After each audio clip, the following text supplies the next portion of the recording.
PSL gastou R$340 mil para pagar a advogada de Jair Bolsonaro.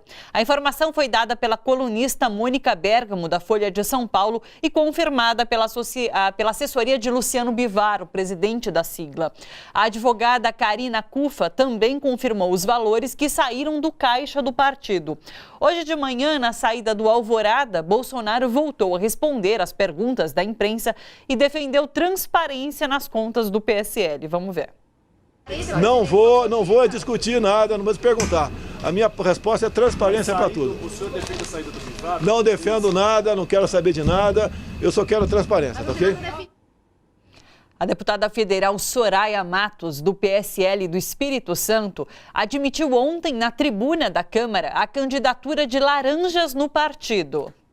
PSB. Senhor presidente, PSL, antes de orientar, senhor presidente, só para avivar a memória aqui da esquerda, prováveis candidatos laranjas na eleição de 2018. PSL, 15%, PT, 11%, PP, 12%, MDB, 14%, PSDB, 2%, PR, 23%. Então, pessoal da esquerda, não tem ninguém santo aqui dentro não, tá? Tem laranja em tudo quanto é partido. Aqui no PSL tiveram os candidatos laranja, mas a grande maioria foi eleito honestamente. O PSL aumenta não, senhor presidente. O presidente da Comissão de Constituição, Justiça e Cidadania da Câmara não conseguiu colocar a PEC da prisão em segunda instância em discussão.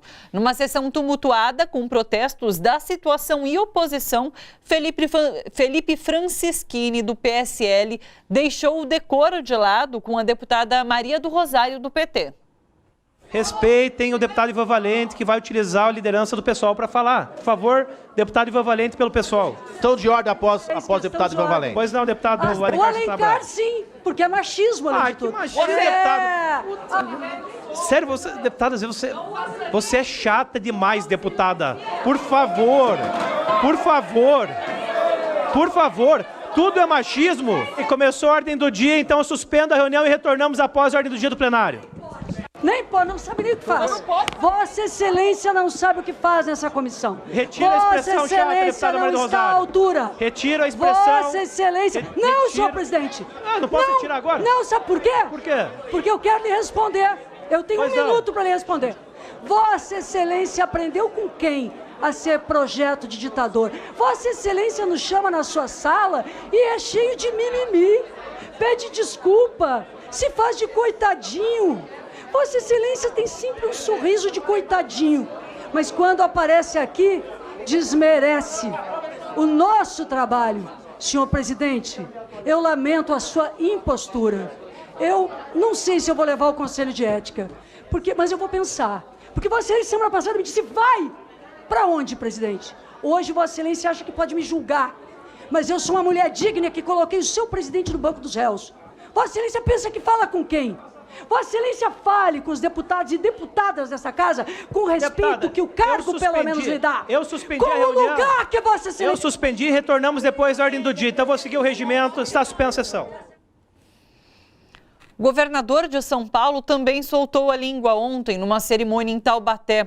Inconformado com o barulho de bolsonaristas durante o evento, João Dória puxou vaia contra os manifestantes. Dá uma olhada.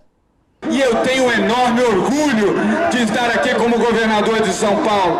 Como tenho orgulho também de ter vencido o seu chefe que pagou o seu sanduíche, o Major Olímpio, que perdeu a eleição para mim na prefeitura de São Paulo. Vai beijar o pé do Major Olímpio, que você faz coisa melhor. Aqui é o povo alegre e feliz de Taubaté. Vamos dar uma vaia para eles aí.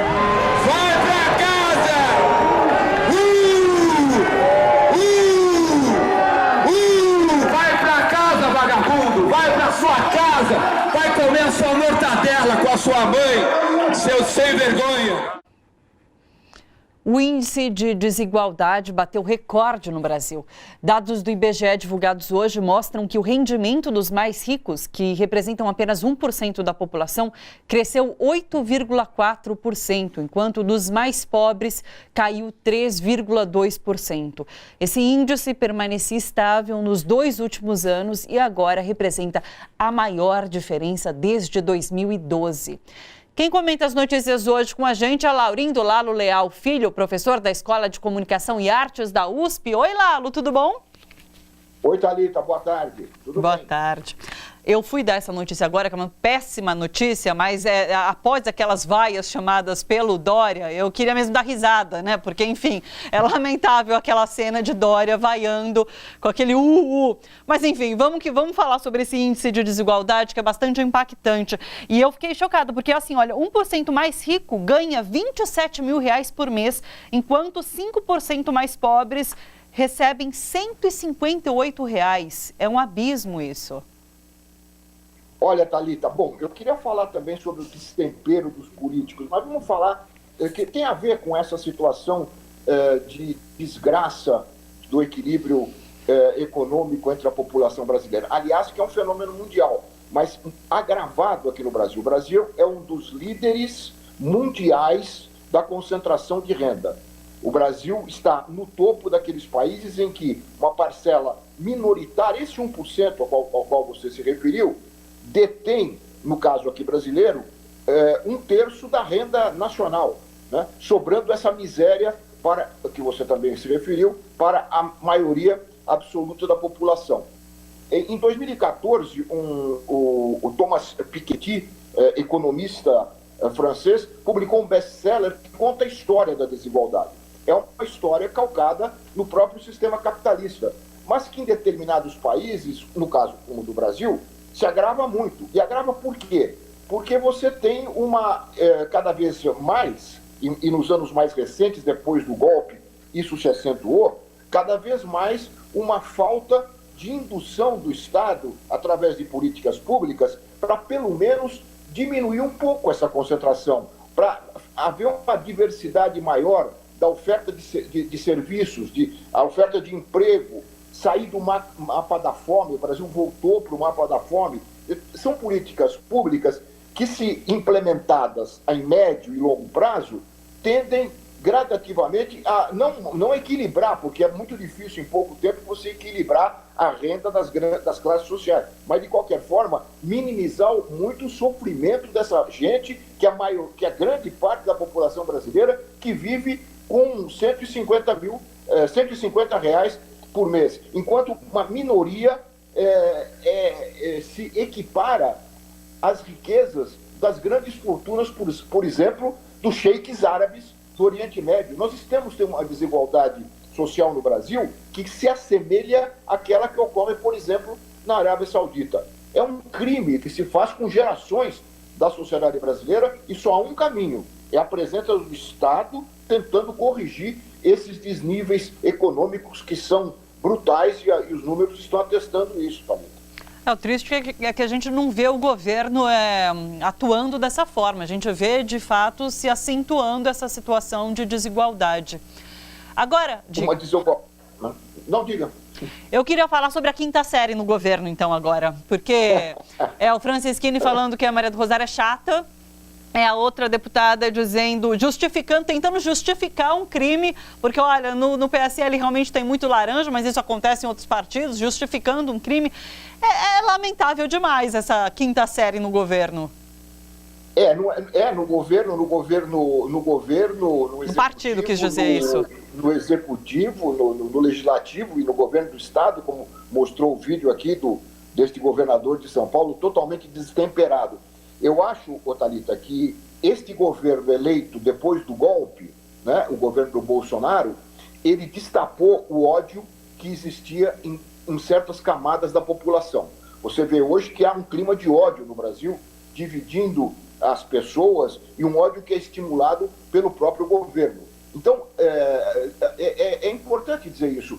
Um chefe de Estado, por mais democrático que seja esse Estado, não é um império, mas, de qualquer forma, no caso de um regime presidencialista, o presidente da República exerce não só uma função prática de executivo, mas também uma função simbólica de exemplo, de figura exemplar para grande parte da população.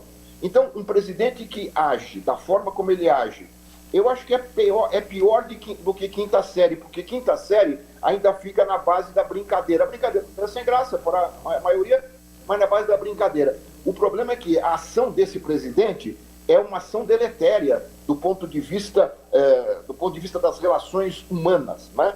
Só o fato do símbolo dele ser uma arminha já resume tudo isso, né? Então, essa simbologia passa por toda a sociedade. Eu fico imaginando crianças, né, sendo expostas a esse tipo de manifestação, a essas frases grosseiras e grotescas que ele exala a todo momento, sem dados, mas querendo sempre ofender alguém, nunca a favor de alguém, é sempre contra, é sempre briga, é sempre desafio, né? Tudo isso vai criando um caldo de cultura muito ruim na sociedade.